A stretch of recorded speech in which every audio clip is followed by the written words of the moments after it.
సంబంధం లేదు, వాళ్ళు ఏదైతే ఇచ్చారో మేము అదే చేసాం. Number 1. Number 2, the test report shall not be reproduced whole or in any part in any manner whatsoever by anyone and cannot be used as an evidence in any court of law unless required as per directions of the court, and shall not be used as a evidence on media and social media, print media, any other media without prior permission of the managing director or deputy director of NDDB CAF Limited. ఈ report కోర్టుల్లో పనికిరాదు, ఎవిడెన్స్గా పనికిరాదు, మీడియాలో చూపించడానికి పనికిరాదు. ఇది కేవలం టెంటేటివ్గా ఇచ్చినటువంటి ఒక రిపోర్టు, అది కూడా మీరు ఇచ్చిన శాంపిల్ మీరు ఇచ్చిన రిపోర్టే, కానీ దీనికి ఏ విధమైనటువంటి ఫైనాలిటీ కన్క్లూజన్ లేదు ఇచ్చినటువంటి రిపోర్ట్. ఈ రిపోర్ట్ను బేస్ చేసుకొని ముఖ్యమంత్రి జంతు అవశేషాలు కలిసింది, పందికొవ్వు కలిసింది, ఎద్దుకొవ్వు కలిసింది తిరుమల తిరుపతి దేవస్థానంలో చెప్తావు. సిగ్గుందా నీకు ముఖ్యమంత్రి చంద్రబాబు నాయుడు? నువ్వు లాటి వెంకటేశ్వర భక్తుడువా? లాటు వెంకటేశ్వర భక్తుడు మా క్లయింట్ అని నిన్న సుప్రీంకోర్టులో చెప్తున్నాడు వాళ్ళ లాయర్. లాటు వెంకటేశ్వర భక్తుడు ఎవడైనా ఇట్లాంటి అబద్ధాలు ఆడతాడా? నాకు తెలిసి చర్చికి వెళ్ళే ఏ హిందువు, చర్చికి వెళ్ళే ఏ క్రిస్టియన్, మసీద్కి వెళ్ళే ఏ ముస్లిము కూడా ఇన్ని అబద్ధాలు ఆడతారు. లాటు వెంకటేశ్వర తిరుమతి దేవస్థానం మీద, ప్రసాదం మీద ఇంత అబద్ధం, ఇంత ప్రచారం, ఇంత రాజకీయ ప్రయోజనాలతోటి. ఎస్, ఒకవేళ కలిసిందే అనుకుందాం. ఈ 5 సంవత్సరాల్లో కొన్ని కోట్ల మంది ప్రజలు లడ్డు తినుంటారు కదా. నేను కూడా తిన్నాను లడ్డు, నువ్వు కూడా తినుంటావుగా లడ్డు. చాలా సందర్భాల్లో హైకోర్టు న్యాయమూర్తులు, మినిస్టర్లు, పెద్ద పెద్ద కోటీశ్వరులు కూడా తినుంటారుగా. పామరుడి దగ్గర నుంచి కోటీశ్వరుడికి తినుంటాడుగా.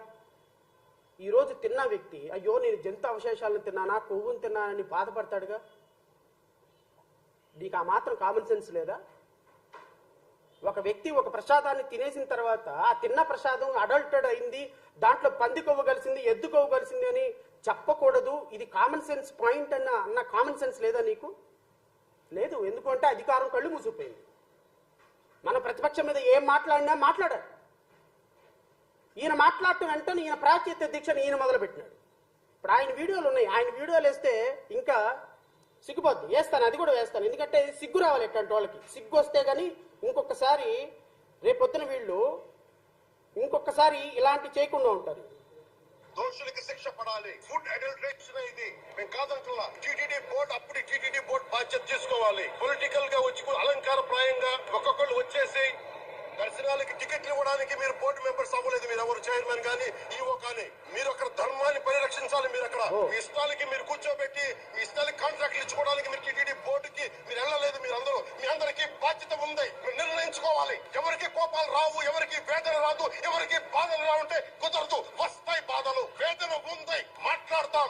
మర్చిపోకండి, ఎవరు దోషులకి శిక్ష పడాలి. ఫుడ్ అడల్టరేషన్ ఇది. ఈయన మాటలు చూడండి. అసలు ఇంతకంటే This is a very good product. Don't miss out on it. Don't wait until the day you need it. ఇది ఏం ఉండదేమో అనిపిస్తుంది.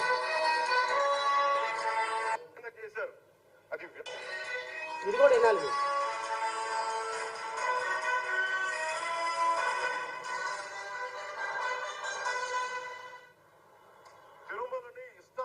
చేశారు. అది వ్యాపార కేంద్రంగా చేశారు. ఆధ్యాత్మిక కేంద్రం నుంచి పర్యాటక కేంద్రంగా చేశారు. అది ఇదే మీరు మక్కాకి వెళ్తే ఇలాగే ప్రవర్తిస్తారా? మీరు ఒకసారి మక్కాకి వెళ్తే ఇలాగా ప్రవర్తిస్తారంటే ఏంటి? ముస్లింస్ మీ దృష్టిలో ఈ తిరుమల తిరుపతి దేవస్థానాన్ని అపవిత్రం చేయమని కోరుకుంటారా? తిరుమల తిరుపతి దేవస్థానంలో లార్డ్ వెంకటేశ్వర ఇచ్చేటువంటి ప్రసాదంలో జంతు అవశేషాలు కలపాలని కోరుకుంటారా? మక్కా ఎందుకు వచ్చింది మధ్యలో? మక్కా ఎందుకు వచ్చిందండి మధ్యలో? లోపల వచ్చేస్తారా మీరు? మేము మర్చిపోయామనుకుంటున్నారా? ఆగమ శాస్త్రం చెప్పింది మీకు ఇదేనా? అంటే గవర్నమెంట్ ఉద్యోగులు అయితే ప్రభుత్వం నియమిస్తే మిస్టర్ని చేసేసుకుంటారా? మాకు బాధలు ఉండవనుకుంటున్నారా? ఇదే మీరు ఒక ఇస్లాం చేస్తే అపచారం జరిగితే మీరు ఏం చేస్తారు? బయట రోడ్ల మీదకి వచ్చి మీరు కూర్చోబెట్టి పొలిటికలైజ్ చేస్తారు. మీరు పొలిటికలైజ్ చేస్తారు. ఒక ఇస్లాం జరిగితే, ఒక క్రిస్టియన్కు జరిగితే డిప్యూటీ చీఫ్ మినిస్టర్గా ఉండి మీరు మాట్లాడే అంశాలు ఏంటండి? ఒక పక్కేమో ఈ రిపోర్ట్లో అసలు మాకేం సంబంధం లేదు, మీరు పంపించిన శాంపిల్లో మేము ఏదో వెరిఫై చేసాం, ఇది ఫైనల్ కాదు, కన్క్లూజన్ కాదని ఒక పక్క రిపోర్ట్లు చెప్తున్నాయి. ఇంకో పక్కేమో మీ ఈవో ఏమో అసలు ఇవి వాడనే వాడలేదు, వాడకుండా కూడా వెనక్కే పంపించేసామని మీ ఈవో చెప్తారు. ఇంకో పక్క మీరు చూస్తేనేమో జగన్మోహన్ గారు కూడా చెప్తున్నా, మీరే కనుక నేనే కనుక సనాతన ధర్మం మీద పోరాటం చేయాలని నన్ను ఆపేవాళ్ళు ఎవరు లేరు ఈ దేశంలో, గుర్తుపెట్టుకోండి. ఎవరు సనాతన ధర్మం అంశం ఎందుకు వచ్చింది అంటున్నా నేను ఎవడు కనకదుర్గమ్మ దగ్గరికి వెళ్ళి ఇప్పుడు కనకదుర్గమ్మ టెంపుల్ మెట్లు ఎవడు కడగమన్నాడు? హిందువులందరూ రోడ్డు మీదకి ఎవడు రమ్మన్నాడు? అందరూ వచ్చి కొట్టుకోండి అని ఎందుకు అనమన్నారు? తిరుమల తిరుపతి దేవస్థానంలో ఏ దీక్ష అది? ప్రాయశ్చిత్త దీక్ష ఎవరు చేయమన్నారు? ఎవరు ఇప్పుడు సనాతన ధర్మాన్ని, ఎవరు హిందూయిజాన్ని, ఎవరు ముస్లింస్ని, ఎవరు మక్కాని, ఎవరు మసీద్ని, ఎవరు చర్చి సంబంధించినటువంటి పోప్ జాన్ పాల్ని ఎవరన్నారు?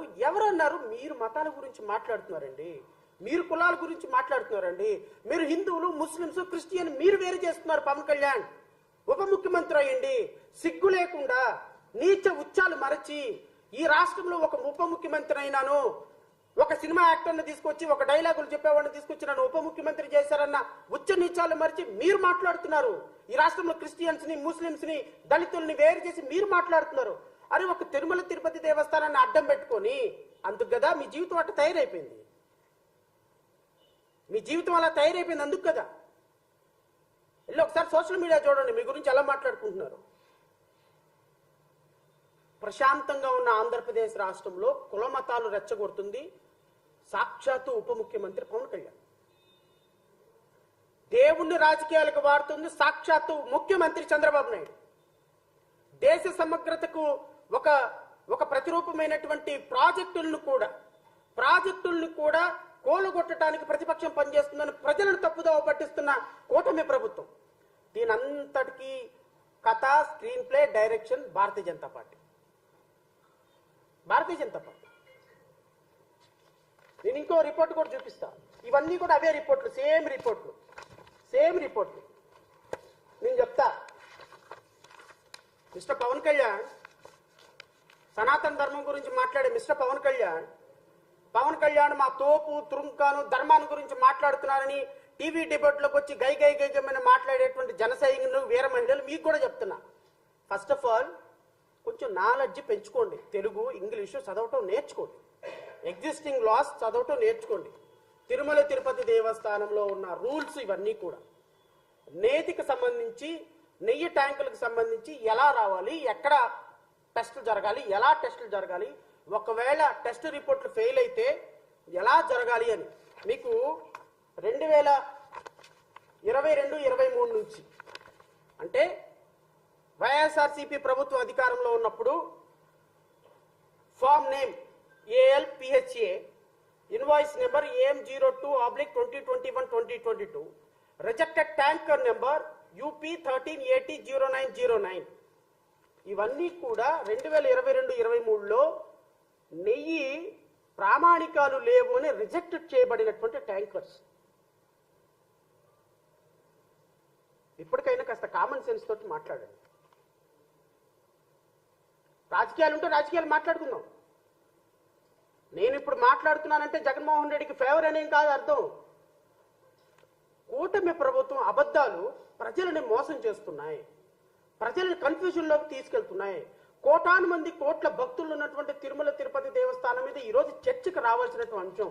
మన ఇంట్లో ఆడపిల్ల, మన ఇంట్లో భార్య, మీ భార్యని భువనేశ్వరి గారిని, వారిని అసెంబ్లీలో గత మినిస్టర్లు ఒక చిన్న మాట అన్నారు అని, నారా లోకేష్ మాట అన్నారు అని రోడ్డు మీదకి వచ్చి టీవీ డిబేట్లో నారా లోకేష్ ని, వాళ్ళ మదర్ని ఇలా మాట్లాడడం తప్పు అని వైఎస్ఆర్సీపీ మంత్రులను కూడా చీల్చి చెండాడిన వ్యక్తిని నేను. రాజకీయాలకి ఇంట్లో భార్యలు, తల్లిదండ్రులు, మన బిడ్డలు, దేవుడు ఇవి రాకూడదు సార్. నేను సుప్రీంకోర్టు న్యాయమూర్తి అన్నాడు, సిగ్గు తెచ్చుకోండి, దేవుణ్ణైనా రాజకీయాలకు దూరంగా పెట్టండి అన్నాడు. ఒక రోజేమో క్రిస్టియన్ అంటాం, ఇంకో రోజేమో ముస్లిం అంటాం, ఇంకో రోజేమో మా నానేమో హారతి కర్పూరంలో సిగరెట్ వెలిగించుకున్నాడు అంటావు. నిన్న చూస్తేనే మా ఇంట్లో నిత్యం దీపారాధన ఉంటుందని చెప్పావు. ఒక మాట ఉండదు, ఒక కన్సిస్టెన్సీ ఉండదు, ఒక చదువు ఎక్కడ చదివావో తెలియదు, ఉన్నావో తెలీదు. మా కర్మ, నువ్వు 28 సినిమాలు తీసావు, ఈ రాష్ట్రానికి ఒక హీరో అయిపోయినావు, నీకు ఒక ఇమేజ్ ఏర్పడింది, మాకు ఒక డ్యామేజ్ అయింది, ఆంధ్రప్రదేశ్ రాష్ట్రానికి డ్యామేజ్ అయింది. మీ ఇమేజీ ఈ డ్యామేజీ మొత్తం కలిపి రాష్ట్ర ప్రజలు 5.5 కోట్ల మంది ప్రజలు భరిస్తారు మిమ్మల్ని, నో డౌట్. కానీ నేను అనేది తెలుసుకొని మాట్లాడు. ఇవన్నీ రిజెక్టెడ్ ట్యాంకర్స్. గత ప్రభుత్వంలో 1 సంవత్సరంలో రిజెక్ట్ చేయబడిన ట్యాంకర్లు వస్తూ ఉంటాయి, పోతా ఉంటాయి. ట్యాంకర్లు అడల్టేషన్ జరుగుతూ ఉంటుంది, ముందుంటుంది, వెనుకుంటుంది. తప్పేం లేదు. అది కొన్ని తప్పులు జరుగుతుంటాయి, కొన్ని రైట్లు జరుగుతుంటాయి, కొన్ని మాటలు జరుగుతుంటాయి. కానీ ఈ విధంగా ఒక రాజకీయాలకి వాడటం అనేది ఒక్కసారి పునరాలోచించుకోమంటున్నాను. రేపొద్దున ఫైనల్గా సుప్రీంకోర్టులో ఏం జరగబోతుంది అనేది నేనైతే ప్రెడిక్షన్ చేయగలుగుతున్నాను. నిన్న గౌరవ సుప్రీంకోర్టు న్యాయమూర్తులు అడిగినటువంటి మాటలు, ఒక్కొక్క మాట ఒక్కొక్క తూట. ఎవరంటే కాంపిటెంట్ పర్సన్ చెప్పాల్సింది? నెయ్యి కల్తీ జరిగిందని ఈవో చెప్పకుండా ముఖ్యమంత్రి ప్రకటన చేసేస్తే నేను ఇంకోటి కూడా అడుగుతున్నా. ఈ రిపోర్ట్ వచ్చింది 12వ తారీఖు 7వ నెల శాంపిల్స్ పంపిస్తే 23 7వ తారీఖున కంప్లీషన్ అయితే శాంపిల్ రిసిప్ట్ 17/7 తీసుకొస్తే 23 జూలై నెలలో వీళ్ళకి రిపోర్ట్ శాంపిల్ వచ్చింది. సెప్టెంబర్ దాకా ఏం గాడిదలు కాస్తున్నారా? సెప్టెంబర్ దాకా ఏం గాడిదలు కాస్తున్నారా? ముఖ్యమంత్రి, మంత్రి రిపోర్ట్ ఎందుకు బయట పెట్టలా? అంటే సిస్టమేటిక్ గా వరదలు అయిపోయిన తర్వాత, ప్రకాశం బ్యారేజ్ ఇష్యూ అయిపోయిన తర్వాత ఇంకొక ఇష్యూ, ఈ ఇష్యూ అయిపోయిన తర్వాత రేపు ఇంకొక ఇష్యూ, ఈ ఇష్యూ అయిన తర్వాత రేపు ఇంకొక ఇష్యూ. అబద్ధాలతోటి ఒక బిల్డింగ్లు కట్టి ఇప్పుడు ముఖ్యమంత్రి మాట్లాడిన తర్వాత ఒక సిట్ వేశారు. ఐజీ